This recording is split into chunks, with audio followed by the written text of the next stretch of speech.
ኡራኤል ማለት የብርሃናት አለቃ ብርሃናትን የሚያዛቸው በዚህ ውጡ በዚህ ግቡ የሚላቸው በብርሃናት ላይ የተሾመ መልአክ ማለት ነው። ፍጥረታት በሙሉ ከመላእክት ወገን አንዳንድ ጠባቂ ያላቸው። በእሳት ላይ የተሾመ መልአክ አለ፣ በነፋስ ላይ የተሾመ አለ፣ በውሃዎች ላይ የተሾመ አለ፣ በደመናትም ላይ የተሾመ አለ። ከእነዚህ አንዱ በብርሃናት ላይ የተሾመው ቅዱስ ኡራኤል ነው። በረከቱ ከሁላችን ጋር ይሁን።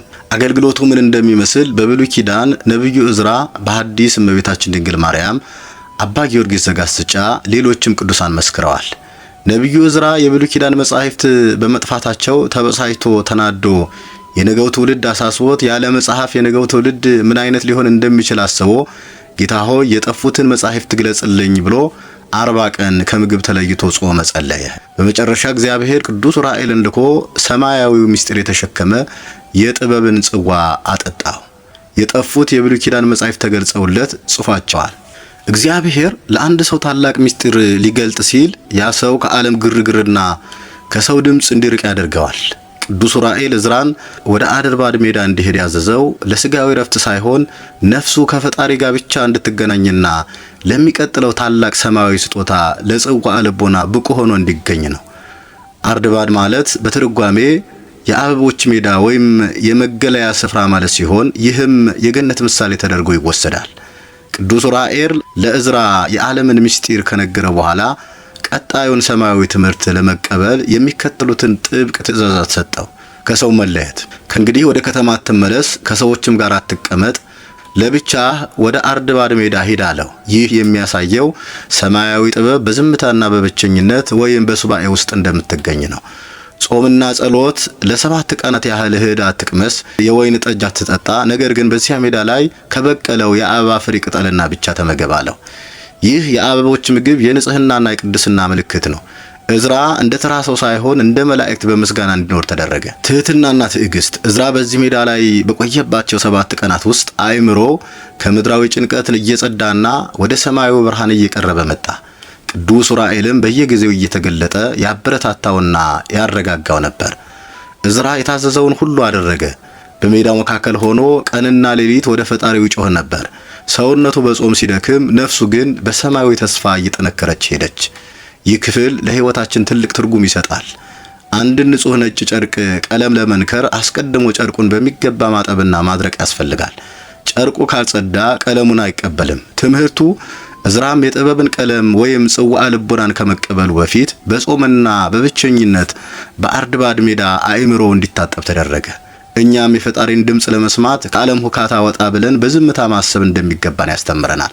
እርሱም እንዲህ አለኝ፣ ወደ አድርባድ ሜዳ ሂድ፣ በዚያም አበቦች በበቀሉባት ስፍራ ተቀመጥ፣ ከእህልም ምን አትብላ፣ የወይን ጠጅንም አትጠጣ፣ ነገር ግን የአበባውን ፍሬ ብቻ ብላ። መጽሐፈ ዕዝራ ሱቱኤል ምዕራፍ 9 ቁጥር 24። እነዚያ 7 ቀናት ሲፈጸሙ ዕዝራ ሙሉ በሙሉ ተለወጠ። አእምሮውም እንደ መስታወት ንጹሕ ሆነ። በዚያን ጊዜ ቅዱስ ኡራኤል ያንን ታላቅ የብርሃን ጽዋ ይዞ በግርማ ተገለጠ። ጽዋ ልቡና ማለት የልቡና ጽዋ ወይም የአእምሮ መጠጥ ማለት ነው። ይህ መጠጥ እንደ ምድራዊ መጠጥ ከወይን ወይም ከእህል የሚቀመም ሳይሆን ከሰማያዊ ብርሃንና ከእግዚአብሔር ጥበብ የሚቀዳ ረቂቅ ምስጢር ነው። ቅዱስ ኡራኤል ይህንን ጽዋ ይዞ መምጣቱ እግዚአብሔር ለሰው ልጅ ዕውቀትን የሚሰጠው በጸጋው መሆኑን ያሳያል። ኡራኤል በቤተ ክርስቲያን ትውፊት የጥበብ ምንጭ ተብሎ የሚጠራው ለዚህ ታላቅ አገልግሎቱ ነው። ዕዝራ በአድርባድ ሜዳ ለ7 ቀናት የአበባ ፍሬ ብቻን እየተመገበ ከቆየ በኋላ በ8ኛው ቀን ልቡ እንደ እሳት መንደድ ጀመረ። በዚያን ጊዜ ሰማያት ተከፈቱ። ቅዱስ ኡራኤልም በታላቅ ግርማ ተገለጠ። የጽዋው መልክ ቅዱስ ኡራኤል በእጁ የያዘው ጽዋ እንደ እሳት የሚቀላ ነበረ። ውስጡ ያለው መጠጥም እንደ ውሃ የሚፈስ ቢሆንም መልኩ ግን እንደ እሳት ነበልባል ይቆሰቁሳል። ይህ የሚያሳየው ሰማያዊ ጥበብ አእምሮን የምታበራና የምታሞቅ የምታነቃቃ መሆኑን ነው። የመልአኩ መገኘት ኡራኤል ለዕዝራ ሲታየው ዕዝራ በድንጋጤ በግንባሩ ተደፋ። መልአኩ ግን ቀርቦ አነሳውና ዕዝራ ሆይ አትፍራ፣ ልብህን አጽና አለው። የመጠጡ ምስጢር ይህ ጽዋ በውስጡ 3 ታላላቅ ኃይላትን ይዟል። ማስተዋልን፣ ጥበብንና ትውስታን ወይም ዝክርን። አንድ ሰው ይህንን ጽዋ ሲጠጣ ያለፈውን የማይረሳ የሚመጣውን የሚረዳና ይህንን ተአምር በምሳሌ እንዲህ መረዳት ይቻላል። አንድ ጨለማ ክፍል ውስጥ ያለ ሰው ምንም ያህል ቢጥር ዕቃዎችን ማየት አይችልም። ነገር ግን አንድ ሰው መጥቶ መብራት ወይም ሻማ ቢያበራለት ክፍሉ በሙሉ ይታየዋል። እዝራ ጽዋውን ከመጠጣቱ በፊት አእምሮ እንደ ጨለማ ክፍል ነበር። ቅዱስ ዑራኤል የሰጠው ጽዋ ደግሞ እንደ መብራት ሆኖ አእምሮውን አበራለት። እኛም የቱንም ያህል ብንማር የፈጣሪ ረድኤትና የመላእክት አማላጅነት ወይም የዑራኤል ብርሃን ካልታከለበት እውነተኛውን ጥበብ ማግኘት አንችልም። እነሆም እንደ ጽዋ መጥቶልኝ አየሁ፣ በውስጡም እንደ ውሃ የሞላ ነበር፣ መልኩ ግን እንደ እሳት የሚመስል ነበረ። ያንንም ጽዋ ተቀብዬ ጠጣሁት። በጠጣሁትም ጊዜ ልቤ ጥበብን አፈለቀች፣ በደረቴም ውስጥ ማስተዋል አደረች፣ መንፈሴም ዝክርን ወይም ማስታወስን ጠበቀች። መጽሐፈ ዕዝራ ሱቱኤል 14 ቁጥር 38 እስከ 40። ዕዝራ ጽዋውን እንደጠጣ በውስጡ ድንቅ ተአምር ተደረገ። አፉ ተከፈተ፣ አንደበቱ ጸና፣ ልቡም እንደ ባህር ሰፋ። ከዚያም ቅዱስ ዑራኤል ጸሐፊዎችን እንዲያዘጋጅና ሰማያዊውን መጽሐፍ እንዲጀምር አዘዘው። የጽዋ መጠጣትና መለኮታዊው መነካት ምስጢር። ቅዱስ ዑራኤል ጽዋውን ለዕዝራ ቀረበለት። ዕዝራም በታላቅ ትሕትና ተቀብሎ ጠጣው። ያን ጊዜ የሆነው ነገር ከሰው ልጅ ግምት በላይ ነው። ጽዋ ወደ ዕዝራ ሆድ ሲገባ እንደ ተራ መጠጥ አልጠፋም። ይልቁንም መላ ሰውነቱን እንደ ብርሃን አበራው እንጂ ስጋዊ ደካማነቱ ጠፍቶ በመለኮታዊ ኃይል ተነካ። ዕዝራ ጽዋውን ጠጥቶ እንደጨረሰ ልቡ ድንገት በእውቀት ተሞላ። ቀደም ሲል ግራ ያጋቡት የነበሩ የዓለም ምስጢራት፣ የፍጥረት አመጣጥና የፈጣሪ ፍርድ ሁሉ እንደ መስታወት ግልጽ ሆነለት። ጽዋ በጠጣ ጊዜ ልቤ ጥበብን አፈለቀች ይላል። ይህ ማለት እውቀቱ ከውጭ የመጣ ሳይሆን በውስጡ ተቀብሮ የነበረው አምላካዊ ምስል በዑራኤል ረድኤት ነቅቶ እንደ ምንጭ መፍሰስ ጀመረ ማለት ነው። አእምሮም የሁሉንም ፍጥረት ቋንቋና ምስጢር መረዳት ቻለ። ከጽዋው ተአምራት አንዱ ትዝታን ወይም ዝክርን መስጠቱ ነው።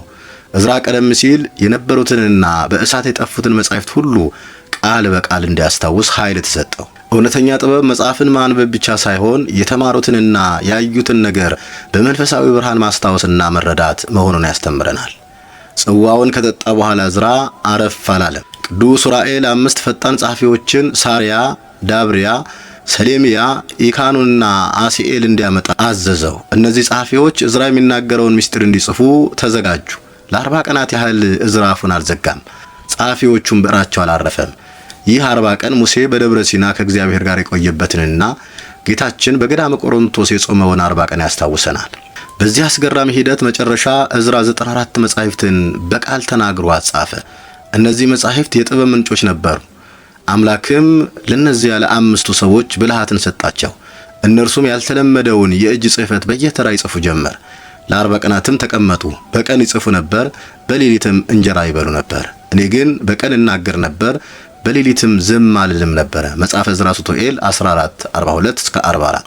ቅዱስ ዑራኤል የሰጠው ጥበብ በውስጡ የታመቀውንና በሰው ዘንድ ተረስተው የነበሩትን ሰማያዊ ምስጢራት ሁሉ እንዲዘረዝር አደረገው።